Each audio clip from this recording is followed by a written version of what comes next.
নমস্কার বন্ধুরা, আমার নতুন ব্লগে আপনাদের সবাইকে স্বাগত জানাই। আশা করছি ভালো আছেন সবাই, যে যেখানে আছেন। আমরা খুব ভালো আছি। শিলিগুড়ি শহরে রৌদ্রকরোজ্জ্বল দিনে হালকা হালকা শীতের মাঝখানে হালকা হালকা ঠান্ডা পড়ছে। এখন এই রোদটাকে একেবারে স্বর্গ মনে হয়। কিছুদিন আগে অবধি ছিল না সেটা, কিছুদিন পরে আরও বেশি স্বর্গ মনে হবে। এবং ভালো আছি সব মিলিয়ে মিশিয়ে। নভেম্বর নিয়ে আমাদের অনেক রকমের প্ল্যান আছে। নভেম্বরে এই দিকে দরজাটা এখনও খোলা হয়নি, না খুলেছিলাম তারপর আবার বন্ধ করে দিয়েছি। নভেম্বরেতে চলছে যদিও প্রায়, দেখুন দেখতে দেখতে মাঝামাঝি প্রায় চলেই এলো।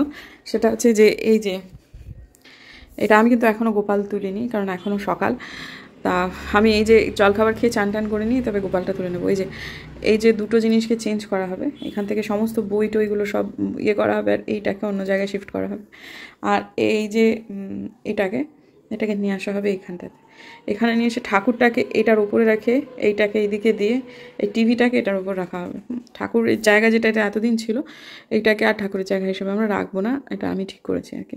আর সমস্তটাই কেচে গন্ডুস করতে হবে। এটা যেমন আধ ভাঙা হয়ে রয়েছে, এগুলো ঠিকঠাক আসে না, বেরোয় না, অনেক রকমের অসুবিধা রয়েছে এই জায়গাটাতে। এটাকে মিস্ত্রিকে দিতে হবে। মিস্ত্রিকে দেওয়া মানে মিস্ত্রির সাথে কথা হয়েছে।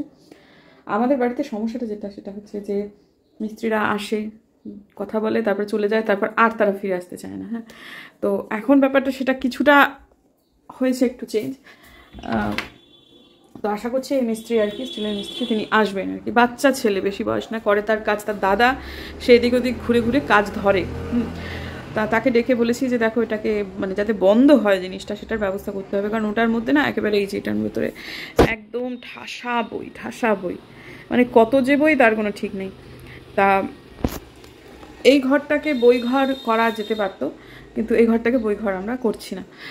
আগের দিনে ব্লগে হয়তো বা বলেছি অনেক কিছু আটকে থাকা কাজ এবারে আস্তে আস্তে করে জট খোলা শুরু হয়েছে।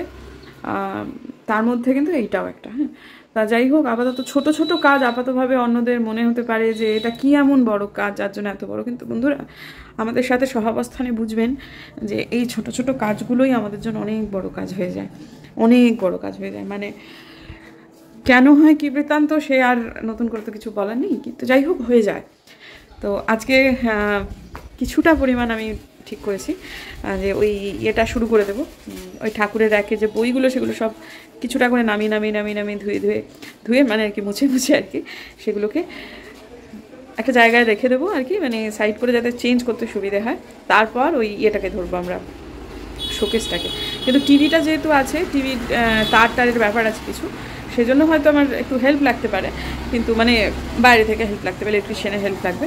কিন্তু এমনিতে ঠিক আছে, বাকি কাজ আমরা করে নিতে পারবো। তো আপাতত এখন একটু জলখাবারটা খেয়ে নিই। আজকে আমাদের জলখাবার হচ্ছে, আমার স্পেশালি জলখাবার হচ্ছে এই যে সেই অঙ্কুরিত মুগ কড়াই, মুড়ি, শসা, পেঁয়াজ আর কাঁচা লঙ্কা।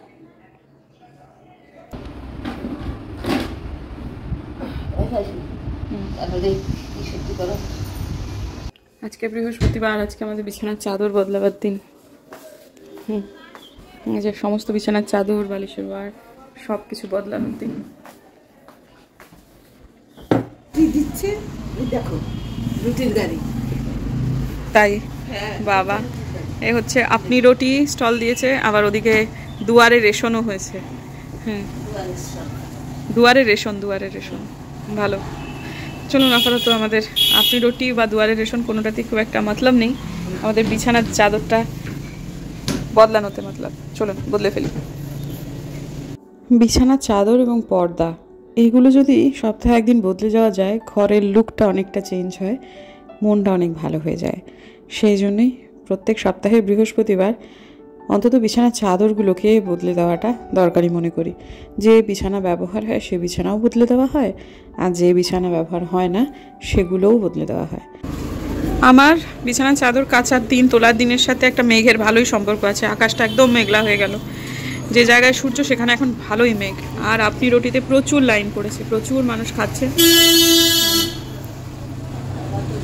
কত লম্বা লাইন। দুয়ারে রেশনে তো প্রচুর লাইন ছিল, আলপনাদি যখন ঢুকেছে তখন বললো যে বৌদি কত লম্বা লাইন, তখন আমি দেখিনি।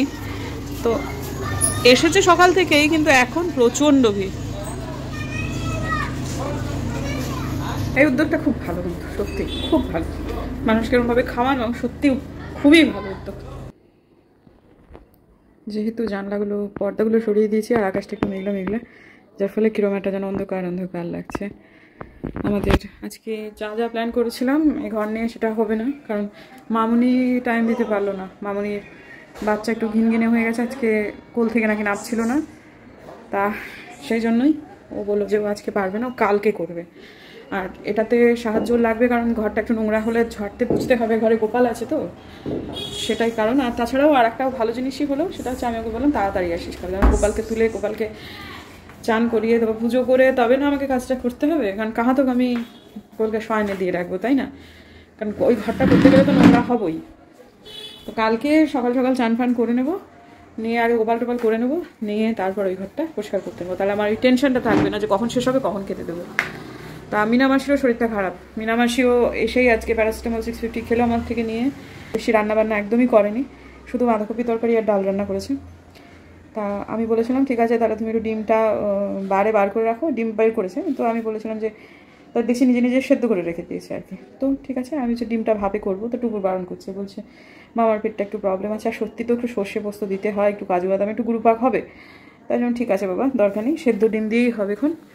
আর যদি কিছু করতে খেতে চায় তাহলে হবে, টাইম আছে এখন। ব্লগে যে কথাগুলো আমি বলি সেগুলো সবই আমার ইচ্ছা, আমার সময় সুযোগ থাকলে আমি অবশ্যই সেগুলোকে পালন করতে পারি, কিন্তু মুশকিলটা হচ্ছে যে সেটা অধিকাংশ সময় হয়ে ওঠে না। এই সময় মুডটা খুবই খারাপ হয়ে গেল আমার, কারণ আমি একটা যাই হোক কী বলবো, আজকেই ব্লগে যেটা বলেছি সেটাই আমার সাথে আজকেই আবার ঘটে গেল। মামুনিকে কালকে একটু তাড়াতাড়ি আসতে হবে, সেটা গল্প সে নিচে করেছে আলপনাদের কাছে। আমার শ্বশুরমশাই সেখান থেকে কিছু একটা শুনেছেন, আমাকে ওপরে ডেকে পাঠালেন। ডেকে তিনি বললেন যে অন্যান্য আসবাব তুমি যা খুশি করো, অর্থাৎ ওই বইয়ের র্যাক ট্যাকগুলো যা কিছু করো, কিন্তু শোকেসটা সরানো যাবে না, কারণ ওটির একটা পায়া নাকি ভাঙা, ওটা যদি সরানো যায় তাহলে নাকি অসুবিধা হয়ে যাবে, ওটা ঠিকঠাক দাঁড়িয়ে থাকতে পারবে না, কোনো রকমের ঠ্যাক নামের ওটা দাঁড়িয়ে রয়েছে। অথচ কিছুদিন আগেই আমরা ওই পুজোর আগ দিয়ে ক্লিনিং করেছি, সরিয়েছি সবই, আমি কিন্তু ভাঙার কোনো রকম কিছু দেখিনি। ইনফ্যাক্ট আমি জানি ওটা তো তেমন অর্থে ভাঙা নয়। তা আমি যখন সেটা বলতে গেলাম তখন উনি বললেন আমি তোমাকে একটা কথা বলে দিয়েছি, ওটা ওখান থেকে 1 ইঞ্চি সরানো যাবে না, আমি মরে গেলে তোমরা যা কিছু তাই করো। অর্থাৎ একটা ঘরের একটা আসবাব, অনেক পুরনো একটা আসবাব, এবং সেটা শুধু ওই একই ঘরে থাকবে, এ দেওয়াল থেকে ও দেওয়াল হবে, সেটাতেও এরকমভাবে বাধা পড়ে গেল। এবং আমি প্রচণ্ড ক্রুদ্ধ হয়েছি। আমি আজকাল শ্বশুরমশাইয়ের উপর ক্রুদ্ধ হই না, আমি ভীষণ বিরক্ত হয়েছি মামনির ওপর, কারণ ওপরে উনি যতবার আসেন আমরা যদি কাজটা করে ফেলতাম তারপর এসে যদি উনি দেখতেন তেমন কিছু করার থাকতো না। কিন্তু এই কথাটা সে আলপনাদির কাছে গল্প করতে গেছে, এটার জন্য আমি ওর ওপর ভীষণ রকম বিরক্ত।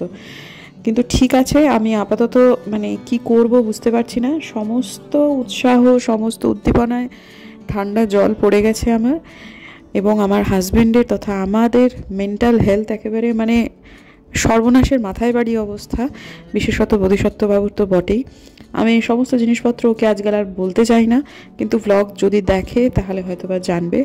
কিন্তু বুঝতে পারছেন তো বন্ধু, কোন অবস্থার মধ্যে মাঝে মাঝে পড়ে যাই, আমার কিছু বলার নেই আর।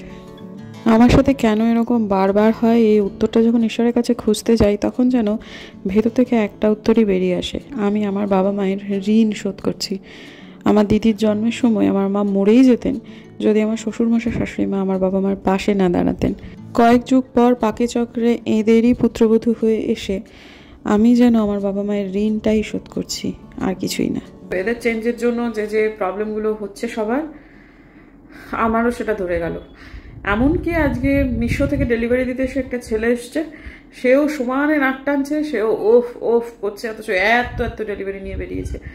তা আমি বললাম শরীর খারাপ করছে, বললাম হ্যাঁ এই ওয়েদার চেঞ্জ, আলপনাদির, তারপর আমাদের মামুনির মেয়ের, আমার ধরে গেল মনে হচ্ছে মিনামাসির, আজকে তো ওষুধ বিষুধ খেয়ে তারপরে কাজকর্ম করলো, তারপর আমার মেয়ের তো আছেই, সে তো ডাক্তারের কাছে যাওয়াও হলো, সব মিলিয়ে মিশে আমি মনে হয়েছিল বোধহয় এই যাত্রা বেঁচে গেলাম। ওরে বাপ রে বাপ, এই তো দুপুরের পর থেকে আমারও সমানে গলার যন্ত্রণা, ঢোক গিলতে গেলে সমস্যা হচ্ছে, এই ওয়েদারের জন্যই এটা হচ্ছে। আমি চলে গেল, শরীরটা ভালো নেই। আর কি বলে, কালকে মিনামাসি হচ্ছে, দেরি হবে, হাসপাতালে যাবে। সব একদম এমন ঠান্ডা পড়লো, তারপরে আবার হাড় কাঁপিয়ে দিল, সব লেপ টেপ বেরিয়ে গেল, তারপরে আবার গরম পড়ে গেল। আজকে আমাদের ডিনার এটা হচ্ছে পরোটা, আর এটা হচ্ছে ওই মুগ কড়াই আর ছোলা মিলিয়ে একটা তরকারি মতো করা আছে। চা একটু আগেরই কড়াটা আমি করে রেখে গেছি, বড্ড গরম তাই খেতে পাচ্ছি না। আমি খাবো না পরোটা, 5টা পরোটা আছে, 3টে বোম্বাতে 2টো টুকুরের। আর এটাতে তো আমি যেহেতু ছিল টুকুর, হঠাৎ করে সন্ধ্যেবেলায় পড়ে এসে আজকে বলছে ঘুগনি খাবো, তা এটা কিছুটা ভেজানো ছিল, তাই জন্য ছোলার ঘুগনিটা খেতে বেশি ভালোবাসে। মটরের ঘুগনি ওর বাবা কেউই একদমই সহ্য করতে পারে না, কষ্ট হয় তাই। তা আমি বললাম ঠিক আছে যেটুকু আছে সেটুকু দিয়েই করে দাও, একটু আলু দিয়ে বাড়িয়ে দিয়েছে। কিন্তু শরীরটা আমার খুব খারাপ করছে, কি যা বুঝতে পারছি মনে হচ্ছে ছাদের থেকে বিছানা চাদরটাগুলো আনা হয় মনে হচ্ছে। আর আমার এখন একটা এত বাজে স্বভাব হয়েছে না, সেটা হচ্ছে আমার 5:30 বাজলে এত ঘুম পায়। আমি মানে কালকে ডাক্তারবাবুর কাছে গিয়ে আমি মনে হচ্ছে যেন মানে কী বলবো, আর এত ঘুম পাচ্ছে, ওখানেই মনে হচ্ছে শুয়ে ঘুমিয়ে পড়ি। হ্যাঁ, তো ওখানে বসে ঢুলছিলাম, তো গেছি 4:30টার সময়। তো এখন আবার এই আমার একটা হয়েছে বটে, এটাকে কাটাতে হবে। অনেক সকালবেলা আজকাল উঠছি ঠিকই, কিন্তু এই সময়টায় ঘুমানোটা খুবই বাজে।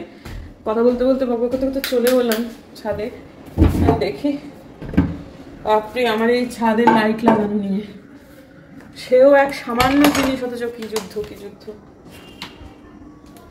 না তাহলে বিছানা চাদরগুলো কোথায় গেল, খুঁজে তো পাচ্ছি না। এত পাপোশ টাপোশ সব, আলপনা দিয়ে কটা জামা, তাও এইদিকে মেলা হয়। এই দিকটাতে মেলা, আগে মেলা থাকতো, এখানে এখন মেলা হয় না। এখানে মেলা হয় কারণ এদিকে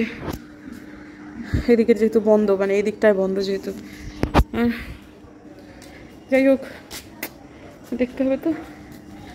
সুতির চাদর এ কি এতক্ষণ বেঁধে থাকে, কোথায় রেখেছে আলপনা দিয়ে? আমার এই দুপুর এতে বিকেল টাইমটায় শুয়ে পড়াটা খুব ভুল হয়, যার ফলে আলপনা দিয়ে নিজের মতো করে কাজ করেছে, বেরিয়ে যায়। কাউকে তো দোষ দেওয়ার নেই, করেছে নিশ্চয়ই, কিন্তু রেখেছে এমন কোথাও যেখানে আমি খুঁজে পাচ্ছি না। আমার বিছানা চাদর খুব প্রিয়, জানেন। একটা সময় আপনারা যারা অনেক দিন থেকে আছেন তারা জানেন যে আমি বেহিসেবির মতো বিছানার চাদর কিনতাম। সব পাগলামিরই না একটা ভালো দিক থাকে। সেই সময়টা এত পাগলের মতো কিনেছি জন্য এত আছে, এবং এখন আমি মনে করছি যে না কিনলেও চলবে। প্রত্যেক সপ্তাহে নিত্য নতুন পাতা, নিত্য নতুন না হলেও অন্তত ঘরের লুকটা তো বদলে যায়। কোথায় রেখেছে, কি আশ্চর্য কথা। না খুঁজে নিয়ে আগে, তারপর যে বারান্দায় রেখেছে, বারান্দায় পুরোপুরি একটু ভাঁজ করে করে এখানটাতে রেখেছে। আর ওপর নিচ মেজেনাইন সব খোঁজা হয়ে গেল। কটা চাদর যদি হারিয়েও যেত কি হয়ে যেত, এত বুকটা একটু ধরাস করছিল। বাপরে, কোথায় গেল কোথায় গেল। এই যে কি ভালো 23-এ চলছে এসি, খুব সে শীত করে শীতের জামা কাপড় বার করে। এই যে এখনো সকালবেলায় বর যখন গেছিলো মেলে দিতে, দরজা খুলে দিতে গেছিলাম, এই যে এটা পরে, সোয়েটারটাও পাশে আছে এখনো। এই যে লোকের ঠান্ডা লাগবে না কেন বা শরীর খারাপ হবে না কেন, এত চরম আবহাওয়ার ফ্ল্যাকচুয়েশনে। আবার এখন এতটা গরম যে আরাম করে শোয়ার জন্য পাখাও চালাতে হচ্ছে, এসিও চালাতে হচ্ছে।